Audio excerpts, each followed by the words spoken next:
mesdames, bonsoir messieurs et bienvenue dans ce journal. Nous recevons ce soir pour le journal de l'économie Carole Nzoré.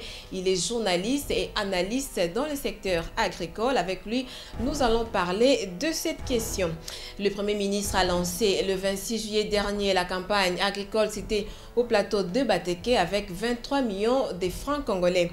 Une bonne initiative d'ailleurs pour assurer la sécurité alimentaire en République démocratique du Congo. Et au mois de mars, Matata Ponyo s'est rendu dans la province du Bandundu pour se rendre compte. Grande était sa joie. Je vous invite à suivre cet élément. Un véritable village agricole où tout pousse sans trop d'efforts. Courges, maïs, manioc et autres cultures sont cultivées sur Munzabala, Kabuka et Kwilu dans la circonscription administrative des Bachongo. Le Premier ministre s'est réjoui des efforts conjugués par le gouvernement central et provincial.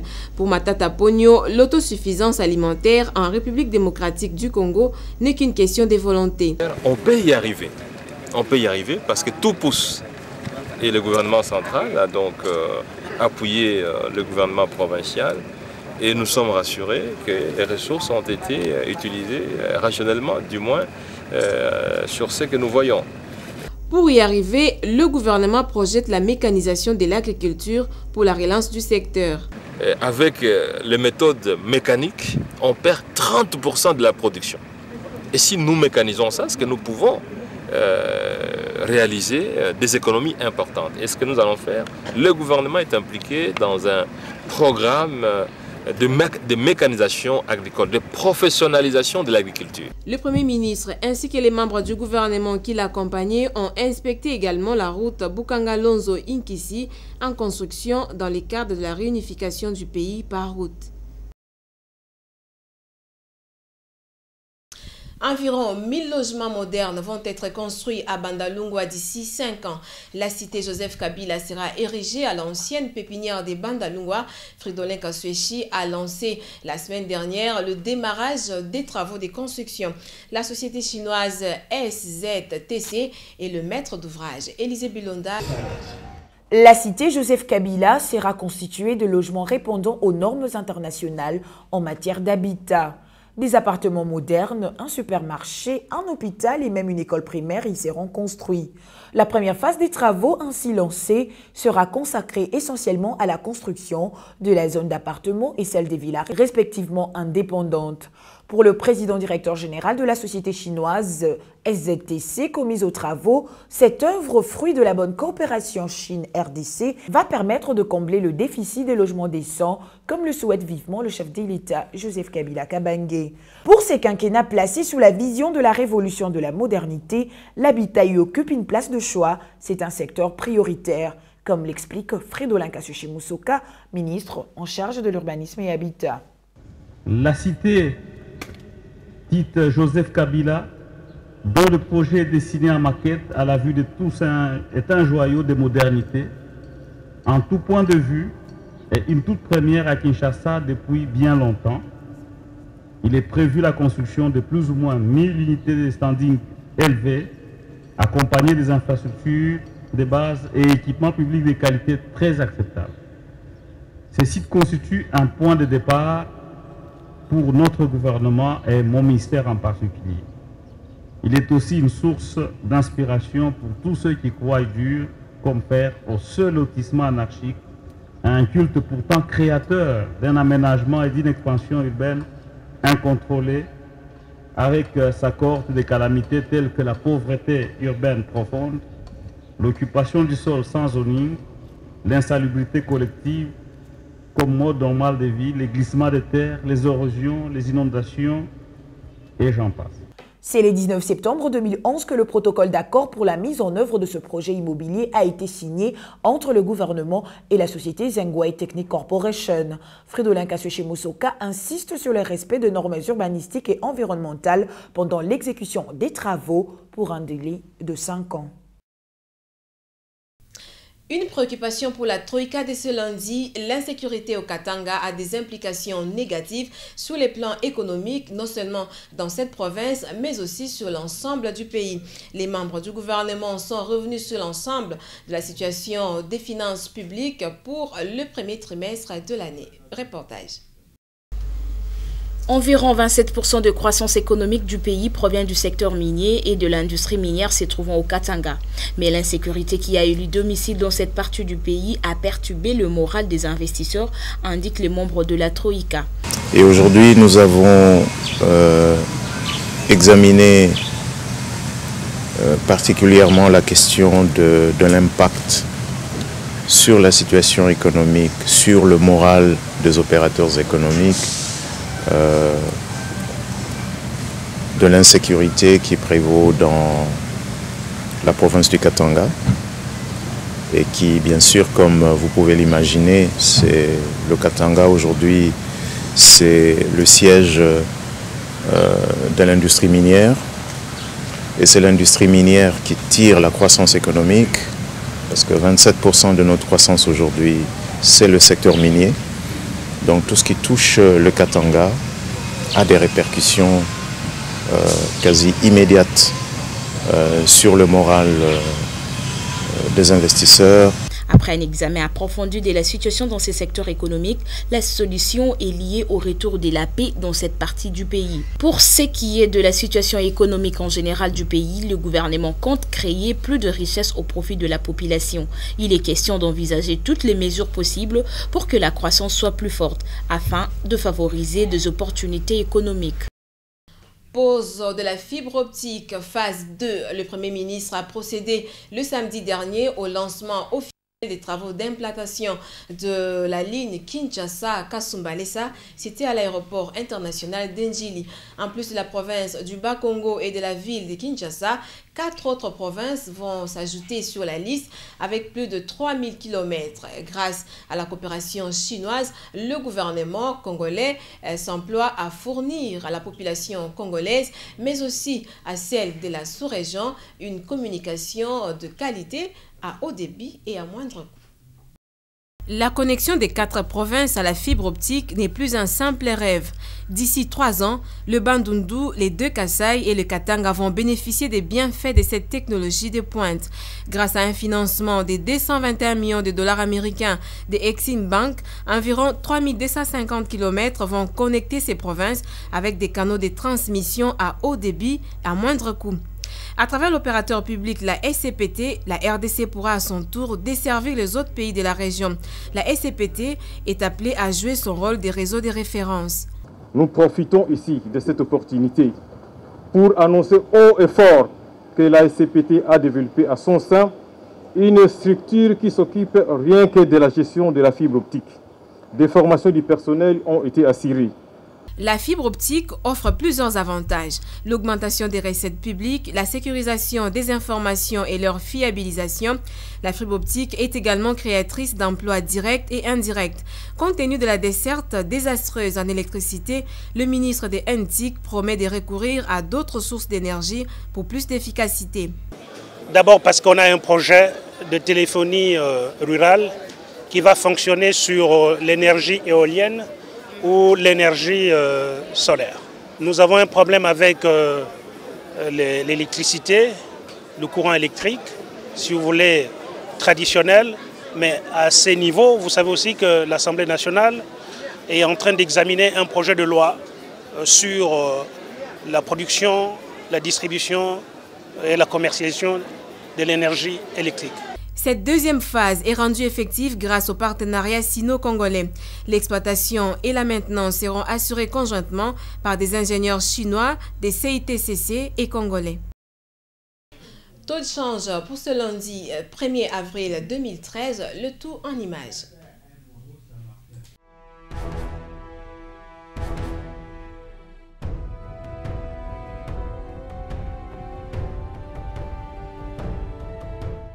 Comme je l'ai annoncé, nous allons recevoir sur ce plateau Carole Nzoré. Il est expert questions agricoles et rurales. Avec lui, nous allons parler de la campagne agricole. Bonsoir Carole Nzoré. Bonsoir Douendombe.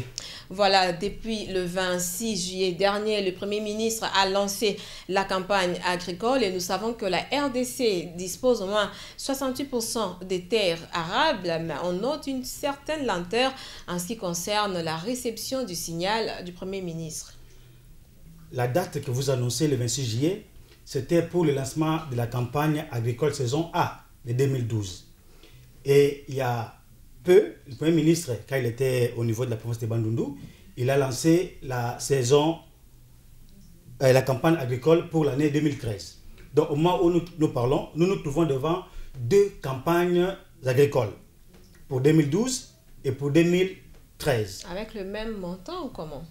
Pas avec le même montant, parce qu'on devait ajouter, on s'était limité quelque part, mais pour 2013, on devait encore ajouter un certain nombre de choses. Donc l'enveloppe aussi a été revue à la hausse. Alors, pour le signal, là aussi je parlais de 2 volets. Le premier volet, le signal n'a pas été bien capté au niveau des provinces. Parce que le Premier ministre lui-même l'a reconnu. Il n'y a que la province de Bandundu et la province de Katanga qui ont essayé de faire quelque chose. Pour les autres provinces, en tout cas, rien n'a été fait, malgré la dotation par le gouvernement de plusieurs milliers de capteurs avec RC et autres accessoires. Ce n'est pas un problème de climat, là? Non, pas nécessairement. Ce qui est vrai, nous avons 2 climats au niveau de notre pays. Quand il pleut au nord, au sud, il ne pleut pas. Mais cela n'empêche qu'on puisse exercer les travaux champêtres. Alors, au niveau aussi des privés, parce que le gouvernement n'est pas là pour faire des champs.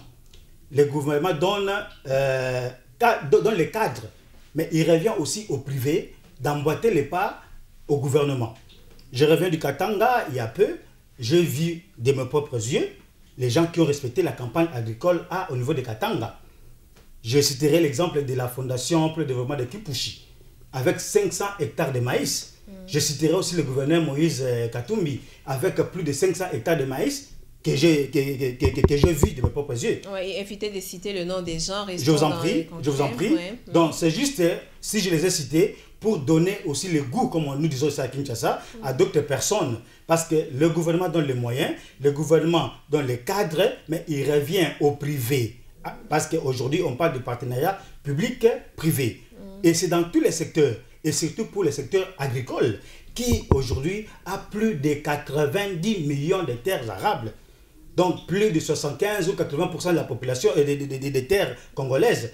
Donc ce sont des choses que nous devons tous embrasser pour que l'économie congolaise puisse se régresser. Sans l'agriculture, l'économie congolaise ne vaut rien. Voilà, vous avez sillonné dans beaucoup de provinces du pays. Si aujourd'hui on vous pose la question de dresser un petit bilan par rapport aux éléments qui ont été retenus, entre autres la pisciculture, la desserte en eau potable, les voies de desserte agricole, à quel pourcentage on peut se dire que la campagne 2012 a réussi ou on n'a pas réussi?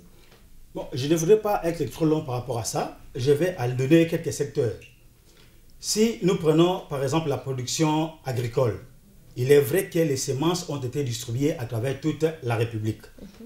Là, je crois que ce n'est pas le moment d'évaluer. Parce que quand on met la semence sur la terre, il faut attendre un certain temps pour voir ce que la production va donner. Alors, si nous prenons la pisciculture ou l'aquaculture, à ma connaissance, on devait réhabiliter 11 étangs, dont un des 80 arts qu'on devait diviser à 6. Mais cela n'est pas encore fait. Mais je sais que dans ce domaine, il y a eu des formations au niveau des provinces, pour que des formations des formateurs, pour que les gens qui ont été formés puissent à leur tour aussi donner la même matière, et ainsi de suite. Mais si déjà les financements ne posent pas problème, pourquoi est-ce que cet hectare-là n'est pas... En fait, les étangs ne sont pas disponibles pour aujourd'hui? Bon, vous savez, Doudou, il y a un problème de décaissement, hein, parce que la machine de l'État ne fonctionne pas comme nos poches. Il faut suivre la procédure jusqu'à atteindre les montants ou la sortie des fonds. Alors, au niveau maintenant de la DVDA, c'est-à-dire la direction des voies de desserte agricole, là, il y a aussi 2 aspects. Il y a l'aspect entretien et l'aspect réhabilitation. L'aspect entretien des routes de desserte agricole a été financé par les FONER, Fonds national d'entretien routier. Et la réhabilitation devait être financée directement par le gouvernement congolais, ce qui n'a pas été fait en 2012. Mais pour cette année, l'argent sera bientôt là pour qu'on puisse réhabiliter plusieurs kilomètres de routes de desserte agricole. Alors, au niveau des dessertes en eau potable dans les milieux ruraux, et là, en tout cas, il faudra dire un coup de chapeau au service national d'hydraulique rurale, parce qu'il était prévu de réaliser 135 forages. Et le SNHR a réalisé pour la campagne agricole 2012 plus de 115 forages. Donc, je dirais même c'est l'unique secteur qu'on peut évaluer actuellement. Et pour ce secteur-là, nous disons que oui, c'est presque plus de 90%. Donc, c'est les secteurs où, en tout cas, un effort a été vraiment fait et que la population rurale est tout à fait contente. Voilà, vous avez dit que le gouvernement ne peut pas faire des champs, mais dans quels moyens, dans quelle mesure le gouvernement assiste les agriculteurs? Oui, je disais tantôt, le gouvernement procède... Est-ce qu'il donne des semences, oui, des intrants? Il procède, oui, il remet les intrants aux paysans, surtout aux organisations paysannes, parce qu'il est bon de se regrouper au sein d'une association pour recevoir des crédits ou les dons venant du gouvernement. Et il donne aussi les intrants de pêche. Donc tout ça, c'est pour juste stimuler la population et les investisseurs à venir dans ces secteurs très productifs pour la République démocratique du Congo. Mais est-ce que les paysans se préparent? Parce qu'il faut quand même qu'il y ait des centres d'évacuation. On risque de se retrouver avec beaucoup de produits agricoles et qui pourrissent au niveau de l'arrière-pays sans que des centres d'évacuation... est-ce que, en fait, je crois que... Oui, je vous comprends, Doudou. Il faut suivre la filière agricole. Quand on commence par la sensibilisation, on arrive au niveau de la production. Donc, après avoir produit, on doit stocker, c'est-à-dire faire le stockage. Après le stockage, on doit évacuer, c'est-à-dire les routes de déserts agricoles. Et ensuite aller au niveau des centres de commercialisation, qui sont chez nous les marchés ruraux, pour vendre. Et la dernière étape, bien sûr, c'est la consommation. Alors, cela veut dire que, ici, en RDC, ces problèmes-là, les gouvernants les prennent vraiment entre les deux mains. Dernièrement, au niveau du Bas-Congo, du Bandundu, le Kasaï et le Katanga, le gouvernement a construit plus de 40 marchés ruraux. Donc, c'est pour permettre justement à ces paysans, lorsque on produit, on évacue, qu'on puisse avoir un endroit sûr pour justement commercialiser, c'est-à-dire vendre. Et malheureusement, la plupart ne viennent pas dans ces marchés. Tout simplement, on ne sait pas pourquoi, mais je pense qu'il y a un problème des autorités locales qui ne se donnent pas la peine d'expliquer à la population les bien fondés de ces infrastructures qui coûtent des millions de dollars à la République démocratique du Congo. Quand vous allez sur le Bas-Congo, vous allez voir des marchés construits par Parsa qu'on a abandonnés. Quand vous allez au niveau de Katanga, construits par les Pressa, c'est la même chose. Les gens ne viennent pas, donc on ne sait pas pourquoi, on ne comprend rien. On préfère encore vendre à même les sols au lieu d'utiliser les infrastructures que l'État congolais met à leur disposition ensemble avec les bailleurs. Mais c'est ce qui est grave, et si du moins dans ces secteurs-là ça pose problème, est-ce que la commercialisation, en fait une politique de transformation de ce produit agricole, c'est assuré? L'État essaye de faire, par exemple avec les différents produits du ministère des différents projets du ministère de l'Agriculture, on donne par-ci, par-là, des moulins, des cortiqueuses, d'autres machines pour la fabrication de jus de fruits, ainsi de suite. Donc, c'est justement pour inciter les investisseurs, inciter les opérateurs économiques congolais et étrangers à entrer dans ce domaine-là pour que la population puisse réellement consommer non seulement les produits à l'état brut, mais les produits aussi transformés. Je pense que c'est un travail que le ministère de l'économie, ensemble avec le ministère de l'Agriculture, peuvent faire pour qu'on arrive à transformer nos produits locaux. D'ailleurs, nous ne vivons que d'importation, ce qui nous fait la honte, s'il faut le dire, parce qu'un grand pays à forte potentialité agricole vit de l'importation, c'est quand même anormal. Je pense qu'il faudra que et le gouvernement, et la population, et les opérateurs économiques, que tout le monde s'investisse pour arriver à un bon résultat. Merci beaucoup, Carole. Le temps, c'est de l'argent, disent les Anglais. Je pense que c'est la première fois, mais ça ne sera pas la dernière fois que vous soyez de nôtres. C'est à moi de vous remercier. Et c'est la fin de ce journal. Merci de l'avoir suivi.